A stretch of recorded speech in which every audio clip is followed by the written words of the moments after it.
सुनील जी, आपके पास आऊं उससे पहले मैं अपने सहयोगी अमरेंद्र गुप्ता जो कि संसद भवन में मौजूद हैं उनसे थोड़ी जानकारी ले लेता हूं, फिर मैं आपके पास आता हूं। अमरेंद्र, हम लोगों ने एक खास रिपोर्ट तो दिखा दी है, एक संक्षिप्त सी रिपोर्ट आज की संभावित कार्रवाई को लेकर, लेकिन आपके पास क्या कुछ जानकारी है? प्रतिबिंब लोकतंत्र के मंदिर की खूबसूरती यही है कि किस तरह से माननीय सांसद देर रात तक बैठकर देश से जुड़े मुद्दों पर बात कर रहे हैं, चर्चा कर रहे हैं और बिल के माध्यम से लोकसभा की इसे मंजूरी मिल रही है। आज लोकसभा के मानसून सत्र का 9वां दिन है और कामकाज के लिहाज से ये काफ़ी अच्छा माना जा सकता है, क्योंकि आज के जो बिजनेस में है लोकसभा की कार्यसूची में 4 विधेयकों को विचार तथा पारित किए जाने के लिए सूचीबद्ध किया गया है। ये जो महत्वपूर्ण विधेयक हैं इसमें है उपजीविका जन्य सुरक्षा, स्वास्थ्य और कार्यदशा संहिता 2020, औद्योगिक संबंध संहिता 2020, सामाजिक सुरक्षा संहिता 2020 और फैक्टर विनिमय संशोधन विधेयक 2020। अगर हम फैक्टर विनिमय संशोधन 2020 को छोड़ दें तो जो 3 विधेयक और हैं वो बहुत ही महत्वपूर्ण माने जा सकते हैं। लेबर कानूनों को लेकर जो श्रम सुधार की दिशा में जिस तरह से मोदी सरकार लगातार काम कर रही है उसके लिए व्यापक तौर पर एक खासा माना जा सकता है। मैं आपको बता दूं कि पिछले हफ्ते शनिवार को लोकसभा में इस बिल को लाया गया था। श्रम मंत्री संतोष गंगवार ने इस बिल को प्रेजेंट किया था लोकसभा में और इस पर चर्चा होनी थी, लेकिन मैं आपको बताऊं कि इसके पीछे की बैकग्राउंड यह है कि चूंकि ये बिल व्यापक स्तर पर श्रम संबंधित कानूनों में बदलाव के लिए लाया जा रहा है, इससे काफ़ी आमूलचूल परिवर्तन होने की संभावना है। जिस तरह से इस बिल में प्रावधान किए गए हैं, इस बिल में प्रावधान किए गए हैं जो लेबर इंडस्ट्री है उसको कैसे ऑर्गेनाइज किया जाए। अमरेंद्र जी, क्या ये बिल पहले भी जो है इंट्रोड्यूस हुए थे, उसके बाद कमेटी को दबाव बनाया विपक्ष ने और कमेटी को ये बिल भेजे गए थे और वहाँ पर तमाम संशोधन रखे गए और कुछ संशोधन मान लिए गए। उसके बाद आज ये फिर से प्रस्तुत किया जाएगा, इस पर चर्चा की जाएगी और चर्चा के बाद संभावना ये भी जताई जा रही है पारित भी हो जाएगा। क्या ये बात सही है? जी जी जी प्रतिबिंब, मैं यही बताने जा रहा था कि जिस तरह से ये बिल पहले लाया गया था और सैटरडे को पहले इस बिल को विड्रॉल किया गया और बाद में नए सिरे से इस बिल को कार्यसूची में लाया गया। इसके पीछे की वजह यही, आपने बिल्कुल सही बताया कि इस बिल में बहुत सारे जो भी दिक्कतें थी उसको सुधारने के लिए इस बिल को विड्रॉल किया गया। इसके पीछे यह है कि जब ये बिल पिछले सत्र में लाया गया था तो इस बिल को पार्लियामेंट्री कमेटी के पास भेजा गया था। जो पार्लियामेंट्री कमेटी है लोकसभा की, जो पार्लियामेंट्री की श्रम कमेटी है, उसके चेयरपर्सन है बीजेडी के वरिष्ठ सांसद बड़े वरिष्ठ पार्लियामेंट्रियन भर्तृहरि महताब साहब, तो उनकी कमेटी के पास भेजा गया था। कमेटी ने इस पर बहुत गहन मंथन चिंतन के साथ इस पर विचार किया। जो श्रमिक संगठन हैं उनसे बात की, जो बड़े बड़े ऑर्गेनाइजेशन हैं, जो बड़ी बड़ी इंडस्ट्रीज हैं उनसे बात की। उसके बाद कमेटी ने इसमें 233 रिकमेंडेशन सरकार को भेजी। ये बहुत इंपॉर्टेंट बात मैं आपको बता रहा हूँ कि 233 जो रिकमेंडेशन थी श्रम संबंधित सुधारों को लेके वो भर्तृहरि महताब साहब की कमेटी ने सरकार के पास भेजी और सैटरडे को जब श्रम मंत्री ने इसको इंट्रोड्यूस किया उन्होंने स्वयं बताया कि जो कमेटी की जो रिकमेंडेशन थी उसमें से 174 यानी कि 174 रिपोर्ट्स को कमेटी ने माना। एक अहम बात और बताना चाह रहा हूं कि जिस तरह से श्रम सुधारों की बात चल रही है बहुत पुरानी बात है। 2004 में यूपीए की सरकार थी, मनमोहन जी प्रधानमंत्री थे। उस समय से व्यापक स्तर पे जो लेबर इंडस्ट्रीज हैं उसमें सुधार की बात कही जा रही थी, लेकिन 2004 से लेकर 2014 तक यानी कि 10 सालों में जो कानून थे उसमें परिवर्तन नहीं हुआ। 2014 में एनडीए की सरकार बनी, नरेंद्र मोदी जी प्रधानमंत्री जी बने। प्रधानमंत्री बनने के बाद उनकी सरकार ने इस पर व्यापक तौर पे कार्य प्रारंभ किया और बड़े स्तर पर इसमें सुधार की प्रक्रिया को प्रारंभ किया। इसमें चूंकि जो आप इसकी अहमियता इसी बात से जान सकते हैं कि 2004 से जिस लेबर कानून में बदलाव की बात चल रही थी वो 44 कानून थे और 44 कानून को सरकार को 4 विधेयकों में पारित करना था। ये बहुत बड़ा चैलेंज का काम था। इसके लिए बहुत बड़े स्तर पर गहन मंथन हुआ और उन कमेटी की रिपोर्ट के अलावा भी सरकार ने, इसके लिए मैं आपको बता दूं कि 9 बार जो है द्विपक्षीय वार्ताएं हुई हैं, 10 बार क्षेत्रीय स्तर पर विचार विमर्श हुए हैं और 10 बार इंटर मिनिस्ट्री अंतर मंत्रालय परामर्श हुआ है और इसके लिए 4 उप कमेटी स्तर पर भी चर्चा हुई है। तो आप इस बात को जान सकते हैं कि कितना महत्वपूर्ण और अहम होगा। अब एक इम्पॉर्टेंट बात और बताऊंगा कि श्रम मंत्री संतोष गंगवार जी ने लोकसभा में जब जानकारी दे रहे थे, उन्होंने बताया कि हमने न सिर्फ कमेटी की रिपोर्ट को सम्मान करते हुए इसमें सुधार की गुंजाइश की है, सुधार करने का प्रयास किया है, बल्कि हमने बहुत ही पारदर्शी तरीके से, सरकार ने बहुत ही पारदर्शी तरीके से जो इन तीनों कानूनों में प्रावधान है उसको मंत्रालय यानी कि श्रम मंत्रालय की वेबसाइट पर डाला। वेबसाइट पे लोगों से विचार मांगे गए और 3 महीने तक ये वेबसाइट पर डला रहा कि ये कानून में प्रावधान किए जाने हैं, इस पर विचार दीजिए। और सबसे बड़ी बात जो श्रम मंत्री संतोष गंगवार जी ने लोकसभा में बताया कि 6000 से ज़्यादा इस पे लोगों के फीडबैक आए जी। तो उन फीडबैक को इसमें शामिल किया गया।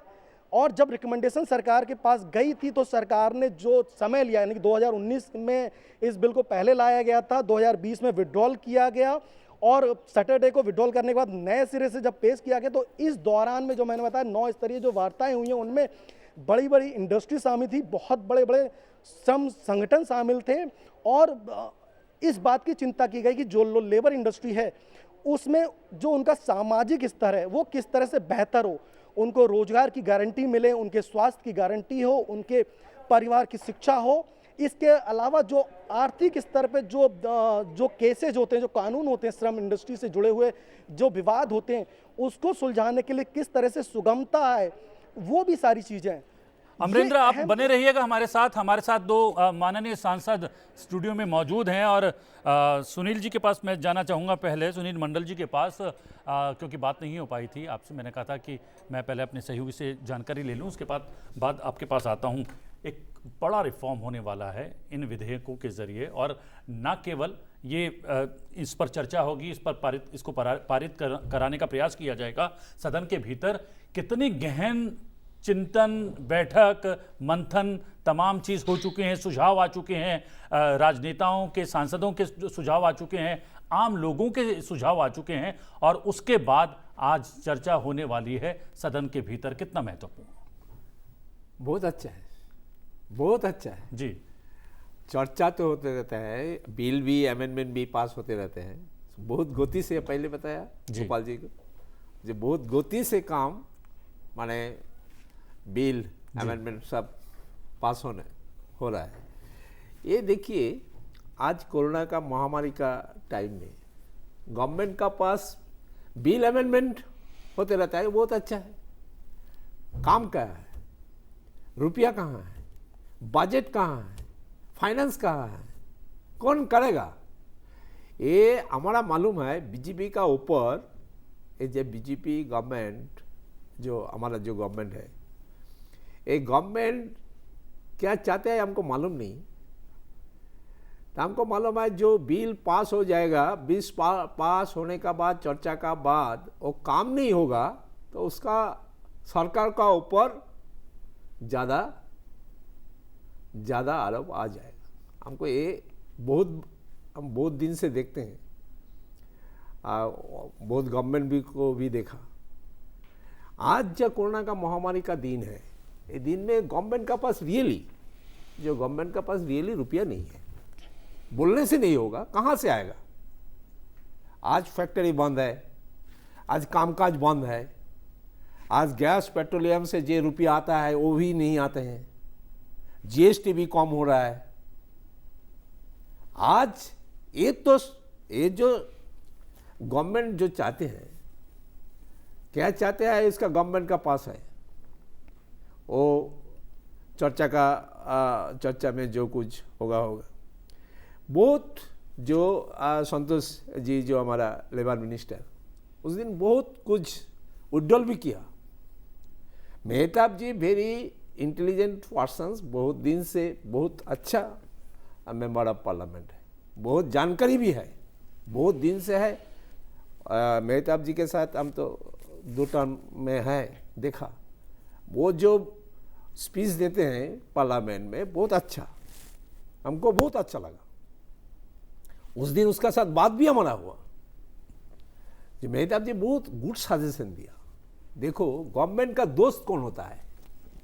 गवर्नमेंट का दोस्त होता है अगेंस्ट पार्टी, उसका सजेशन, उसका फॉर्मूला गवर्नमेंट लेंगे तो सबको पास हमको चाहते हैं, सब तो अच्छा के नहीं है, गवर्नमेंट की कोई काम चाहते हैं। देखो लेबर, आजकल लेबर को जो प्रॉब्लम चल रहा है, लेबर में जो काम हो रहा है, जो आज हर देश में देखो, आज बंगाल का लेबर महाराष्ट्र, महाराष्ट्र का लेबर मुंबई, बेंगलोर, ऐसे तो चलता रहता है ना। इसका हम एक प्रश्न उस दिन उठाया था, जे आप देखो आज कोई मेंबर, कोई महाराष्ट्र में हमारा बंगाल का कोई लेबर 50 लेबर गया, 2 साल काम किया, 2 साल, फिर आ गया देश में, आके 6 महीने घर में रहते, वह 2-3 महीने घर में रह के फिर पुणे में गया, तो उसको जो बेनिफिट फाइनेंशियल बेनिफिट जो होता है, उसको ईपीएफ, उसको मेडिकल ग्राउंड, इसके ऊपर गवर्नमेंट का वन पॉलिसी में ध्यान देना पड़ेगा। जो वन मैं जितना समझ पाया हूं, चाहिए, वन ईपीएफ नंबर होना चाहिए, वो जिसका कॉन्ट्रैक्टर का पास जाएगा। ऐसा कॉन्ट्रैक्टर बहुत है जी। आप देखो, ऐसा कॉन्ट्रैक्टर बहुत है जो एक कॉन्ट्रैक्टर का पास काम किया, काम करने के लिए हो गया, उसको ईपीएफ काट लिया, और 15% काटेगा तो उसको एक काटने का बाद वो भाग गया। वो कॉन्ट्रैक्टर का कोई ये नहीं है, मालूम नहीं है उसका रजिस्ट्रेशन कहाँ है। गवर्नमेंट के इस बारे में भी ध्यान देना पड़ेगा। हर कॉन्ट्रैक्टर को रजिस्ट्रेशन होना चाहिए और गवर्नमेंट का पास उसका जिम्मेदारी रहना चाहिए। कोई किसी दुश्मनी करेगा, किसी लेबर को हटाएगा, कुछ लेबर को कुछ प्रॉब्लम में, तो उसको ऊपर गवर्नमेंट का आरोप होना चाहिए। गवर्नमेंट का देखो, एक पॉलिसी, एक अमेंडमेंट लाने का कोई प्रॉब्लम नहीं ला सकता है, ये नहीं कुछ कर सकता है। उसको इंट्रोड्यूस करना, उसको व्यवहारिक जीवन में आना, इम्प्लीमेंट करना, वो अपने आप में चुनौती है, प्रॉब्लम है गवर्नमेंट। चलिए हम अमरेंद्र से एक बार फिर से जान लेते हैं। अमरेंद्र, जो सुनील जी कह रहे हैं कि भाई आप बिल पास कर देंगे और बिल जो है कानून का रूप ले लेगा बाद में, लेकिन इम्प्लीमेंट करना अपने आप में चुनौतीपूर्ण है। और आपने जिन सुझावों की बात कही है, तकरीबन 233 सुझाव आए थे, 174 सुझाव उनमें से मान लिए गए हैं, तो उसके बाद भी क्या कुछ क्वेरीज हैं, विपक्ष की कुछ सवाल हैं इन विधेयकों को लेकर? देखिए प्रतिबिंब जी, जिस तरह से माननीय सांसद अभी स्टूडियो में इस बात को कह रहे थे और चिंता जता रहे थे कि लेबर लॉ में बहुत टाइम से सुधार की मांग की जा रही थी और कई आमूल परिवर्तन की बात कही जा रही थी। मैंने आपको जैसा पहले बताया कि 2004 में एक ड्राफ्ट होता है कि हमें लेबर लॉ में सुधार करना है और जो 44 कानून असंगठित तौर पे हैं उनको 4 कानूनों की शक्ल में एक विधेयक लाना है। बहुत इंपॉर्टेंट बात थी। 2004 में इस पे मंथन हुआ, 2014 तक कुछ नहीं हुआ। मोदी की सरकार आने के बाद, नरेंद्र मोदी जी के प्रधानमंत्री बनने के बाद, इस मंत्रालय ने, श्रम मंत्रालय ने संतोष गंगवार जी के नेतृत्व में काम करना प्रारंभ किया। और चूंकि देखिए पार्लियामेंट को चलाना, संसद में जो बहस होती है वो बहुत इंपॉर्टेंट है। इसके अलावा जो पार्लियामेंट्री कमेटी है वो एक मिनी पार्लियामेंट के तौर पे काम करती है, लघु संसद के तौर पे काम करती है। तो उस कमेटी की रिपोर्ट इतनी अहम मानी जा सकती है। और इस खासकर जो ये 3 कानून है, ये बहुत बड़ा ऐतिहासिक कानून इसलिए भी माना जा सकता है कि एक तो 44 कानूनों को 3 कानूनों की शक्ल में, एक 4 कानून प्रपोज्ड है लेकिन 3 विधेयकों की शेप में लेके आ रहे हैं। दिक्कतें आ सकती हैं, लेकिन जो विपक्ष के आरोप थे, जैसा माननीय सांसद कह रहे थे, विपक्ष ने आरोप लगाए जिस दिन सैटरडे को ये लोकसभा में लाया गया, उस समय आरोप लगाए। और बहुत ही वरिष्ठ सांसद जो हैं आरएसपी के एन के प्रेमचंद्रन साहब, वो बहुत स्टडी से अपनी बात को रखते हैं, बहुत सारगर्भित तरीके से अपनी बात को रखते हैं। उन्होंने एक बात कही, उन्होंने कहा और बहुत महत्वपूर्ण बात कही कि चूंकि श्रम मंत्रालय का जो कानून है, जो श्रम मंत्रालय की जो कमेटी है, उसके पास रिकमेंडेशन जा चुकी थी और जब सरकार ने इसको विड्रॉल किया और नए सिरे से इसको लोकसभा में लेके आ रही है, तो क्यों ना पहले कमेटी से एक बार संवाद करना चाहिए और उसके बाद बिल को लाना चाहिए। उनका एक वैलिड पॉइंट था जिसको उन्होंने रखा। इसके अलावा कांग्रेस की तरफ से 2 सांसदों ने, जो वरिष्ठ सांसदों ने विरोध दर्ज कराया है, मनीष तिवारी जी और कांग्रेस के वरिष्ठ सांसद शशि थरूर साहब ने। उन्होंने भी 2 बहुत महत्वपूर्ण मुद्दे रखे। जो शशि थरूर साहब हैं उन्होंने कहा कि कहीं भी ये बात इसमें क्लियर नहीं है इस बिल में, इस विधेयक में, कि जो अंतर स्टेट के, जो बाकी स्टेट के जो लेबर्स हैं वो किस तरह से काम करती है, मतलब उनके लिए क्या कानून में प्रावधान किया गया है, और जो दूसरे स्टेट से लोग दूसरे स्टेट में जाते हैं उनके लिए इस कानून में स्पष्टता नहीं है। इसके अलावा मनीष तिवारी जी ने भी एक बात रखी, उन्होंने कहा कि मजदूरों की जो परिभाषा है वो इस कानून में स्पष्ट नहीं है कि किस तरह के मजदूर माने जाएं, दूसरे स्टेट से आने वाले मजदूरों को किस कैटेगरी में रखा जाए, और जो दूसरे स्टेट के मजदूर कहीं और जाके मजदूरी करते हैं, काम करते हैं या किसी इंडस्ट्री में काम करते हैं, तो वो उनको कहाँ रखा जाए। तो ये 3 वैलिड पॉइंट थे, लेकिन इसके पीछे विपक्ष की आज की जो चर्चा होगी, मैं इसलिए कहा मैंने आपको कि बहुत अहम होने वाली है, क्योंकि बहुत बड़ा बदलाव श्रम कानूनों की वकालत करते हुए बहुत सारे स्वयंसेवी संगठन, बहुत सारे श्रमिक संगठन लगातार सामने आ रहे हैं। कई बार विरोध हुआ, और कोरोना के काल की जो स्थिति है उसकी भी चर्चा आज आपको सदन में देखने को मिलेगी, क्योंकि जिस तरह से मार्च में एक लॉकडाउन लगाया गया पूरे देश में, और उसके बाद की जो स्थितियां उपजी हैं, जिसमें रोजगार की समस्या आई है, जिसमें लोगों के पास कामकाज की दिक्कतें आई हैं, तो सरकार ने सारे मुद्दों को बहुत गहन तरीके से अध्ययन किया है, और सरकार ने इस बात को समय समय पर लोकसभा में बोला है। मैं एक अहम बात इसलिए बता सकता हूं क्योंकि लोकसभा में स्वयं श्रम मंत्री संतोष गंगवार ने बहुत जोर देते हुए बोला कि विपक्ष की सारी बातों को हमने इसमें रखा है, हमने ये इस बात की भी चिंता की है कि जो व्यक्ति है अगर जिस पे रोजगार नहीं, उसको किस तरह से रोजगार में फिर से दोबारा मुहैया कराया जाए, किस तरह से उसको स्वास्थ्य की चिंता की जाए, किस तरह से सामाजिक जो दायित्व हैं उसकी पूर्ति की जाए। तो ये बात रखिए, कोरोना वाला जो मुद्दा है, जो पूरे विश्व स्तर पे जो कोविड-19 की जो समस्या चलिए, है, आज सदन जब शुरू होगा अमरेंद्र, और उस वक्त जब अपनी बात सत्ता पक्ष और विपक्ष के सांसद रखेंगे, उसमें और बहुत सारी बातों का खुलासा होगा। लेकिन आपने जानकारी दी और विस्तार से बताया कि आखिरकार किन बिंदुओं पर आपत्तियां हैं और किन बिंदुओं को समाहित किया गया है इन विधेयकों में। बहुत बहुत धन्यवाद बातचीत करने के लिए और जानकारी देने के लिए।